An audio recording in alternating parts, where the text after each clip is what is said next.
Hey everybody, this is Bob with Trade Genius. I got my good friend Phil here with me today. Happy Friday. You should be happy unless you're Taiwan Semiconductor. Yeah. I'll explain why in a minute.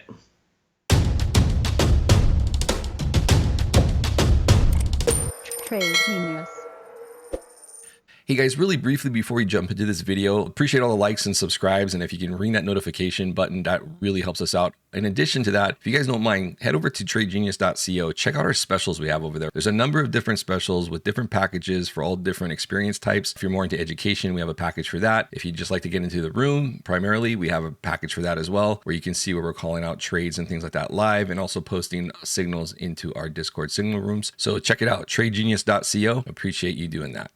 Okay, Phil, we've been talking about this for a long time here now, coming in. Last week, we waved the flag that the AI bubble is done. And then yesterday or the day before, we talked about we're starting to see some volatility, bearish volatility now in some of the big names. We determined that the market would only be up 4% from last October versus this push that it did based on all AI related stocks. And now, I think the proof is in the pudding here in terms of the what these next earning reports are coming out on. And Taiwan did a release today, and maybe I'll talk about that and I'll throw it back to you because you have some charts on it. Is basically they threw cold water on the semiconductor boom, and they used really interesting language around AI. They didn't say AI has been robust. They said it's been just very good. And these stocks are all priced for robust, and I think we're in a situation now here. I'm not going to read you the article. You can read it yourself. Our whole point of doing this podcast is as semiconductor, Taiwan Semi goes and Nvidia goes and Supermicro goes, the whole space rolls over and that whole bubble bull gets blown up. What say you, Phil? Yeah, I think that for what the AI market is pricing in, it's not reflecting reality in terms of growth. So again, it's like another situation where when the internet first came around and we had the tech bubble in 2000 around, a lot of basically internet fueled tech bubble, right? And so the internet didn't go away, and it's a big part of the NASDAQ and tech stocks today. But it was a bubble back then, and like all bubbles, they burst. And so this is just another one. It's just weird because you have a bubble that didn't make a new high in the markets, which I actually think is quite bearish. Normally, if you're in a bubble, a tech bubble, the 08 bubble, 07, 08 housing bubble, all that stuff made new highs in the markets. And here we're in a situation where it's very obvious that the fundamentals just don't back the valuations that we see. Because otherwise, if Nvidia was truly worth 35, 40x of earnings, then Taiwan Semiconductor wouldn't be giving negative guidance, right? Because the demand would be so high in reality to justify that. And in reality, it's hard to justify 10x. I mean, you'd have to have just a monster future ahead of you.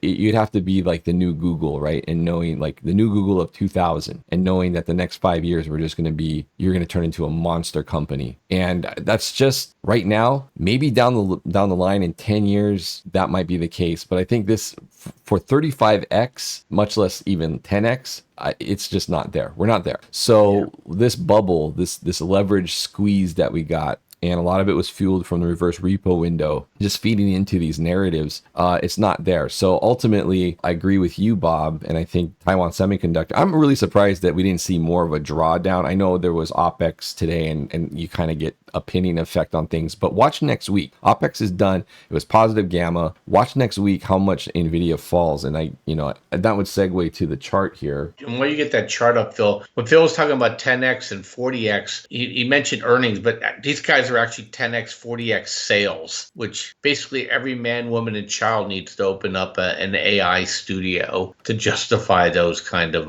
multiples. Right. Yeah. Sorry if I misspoke on that, but yeah, it's even more ridiculous when it's sales. So here you can see this is, again, we're using what you would get in the trader toolkit, but you'll notice you got a sniper sell here on the daily, right? And that's going to be pretty bearish for, daily price action. Normally you see some follow through. We did, had a sniper sell a couple weeks back, actually last month, and we had 1 day of down. We just had freshly gapped up, but that gap was defended and we moved higher. Then we had a Kona sell come in that pushed price down for a few days, price consolidated, and then we had this final move up right into the most recent highs, and now we've got a sniper sell again. I think because of the OPEX now, and we enter this window of weakness, we have a real good opportunity here, and I think we also have an opportunity to create what we would call a head and shoulders pattern, where we have like a right shoulder over where that Kona sell is. We have a head where the most recent sniper sell signal came in here, and then we'll look to see this pull back down, head toward the lows that would take us down around 400,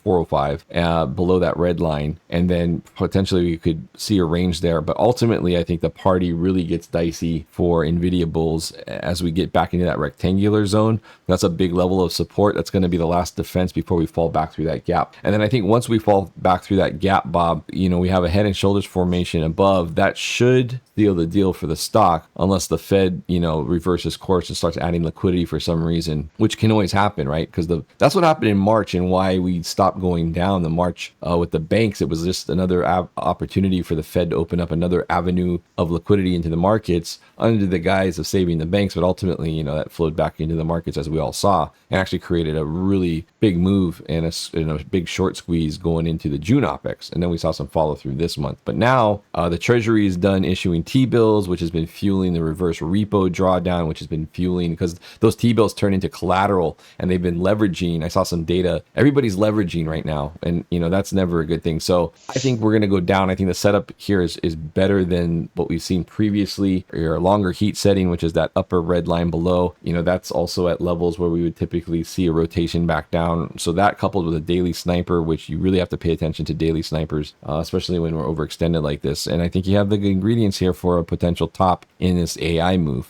Yeah, and look, a couple things, that March liquidity thing. I remember you getting into a little bit of a Twitter tiff with Martina Booth, where she was insistent that wasn't going to be QE and bullish for the market. And you just said, hey, money is money. And she's like, oh, it'll never flow into stocks. And we just basically took off for 4 months after that. And we're still getting the afterglow of that. The other thing, too, Phil, I will say is all bubbles, when they burst, they Eiffel Tower. Mm-hmm. And it means they go back to almost where they were before. Actually, I think the average is around 87%. Mm-hmm. So wherever this move really started with Nvidia, which is way before what you're seeing here, you're looking back close that blue and green lines there. That's probably where it's going to pull back to.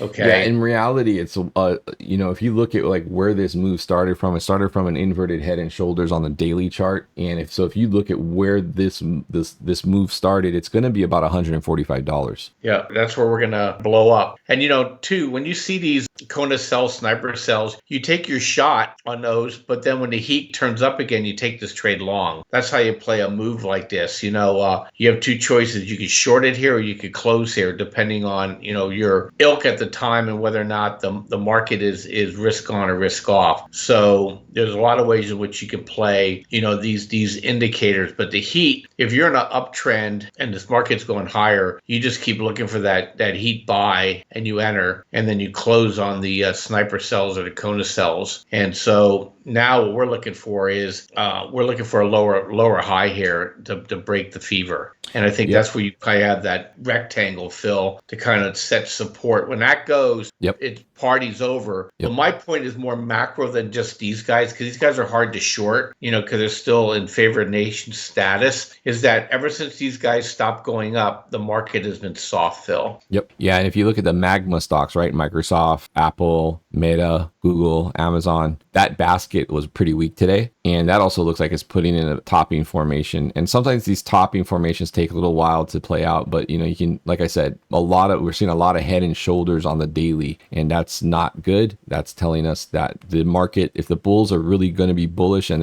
this market has a lot more upside to go, then we should be blowing past these most recent highs. And I think it's as simple as that. But as far as next week on Nvidia, watch 434. That's your level next week. We start cracking below that, and we're going to probably see a lot more shorts coming in and longs closing up their positions, and we'll probably see a push down toward the top of that rectangular box, which would give you a price of about 395.50 or so. So that's kind of what's in play going into next week. Watch that level. Interesting for next week too, because we have the Fed meeting. We have rebalancing coming on, I think Monday for the Nasdaq, which is going to cause additional pressure on Nvidia. So there's just a lot of things in front of us here, guys, and also this is the third Friday in a row, Phil, that we had a Friday afternoon fade out. It's consistent, yeah.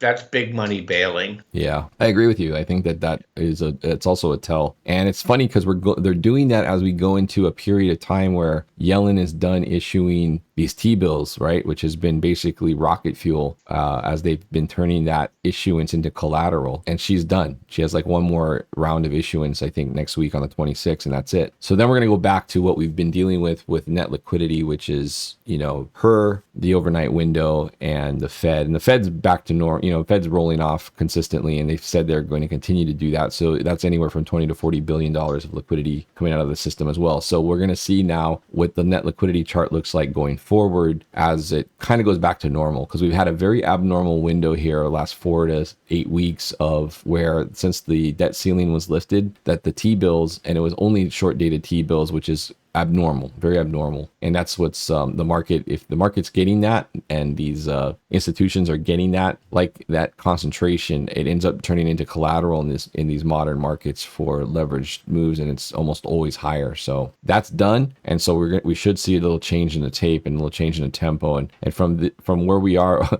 in this move in the last couple of weeks overbought, there's a lot of pullback that can happen here. So you just have to be very cognizant of that, and probably a decent spot for hedging to the downside. Yeah, and guys, thanks for listening, and we'll have a video for you guys tomorrow. And hit like, hit subscribe, tell your friends, ring that notification bell, and come watch every day. The markets are going to get very, very interesting, and there's going to be great opportunities to make a lot of money. So when these markets go two ways, it becomes really, really fun. And I think we're at that stage. All I know is the last 2 weeks has been really, really good for traders, and I think it's going to get even better as we get into August. So thanks for listening, guys. Have a great day. See you later.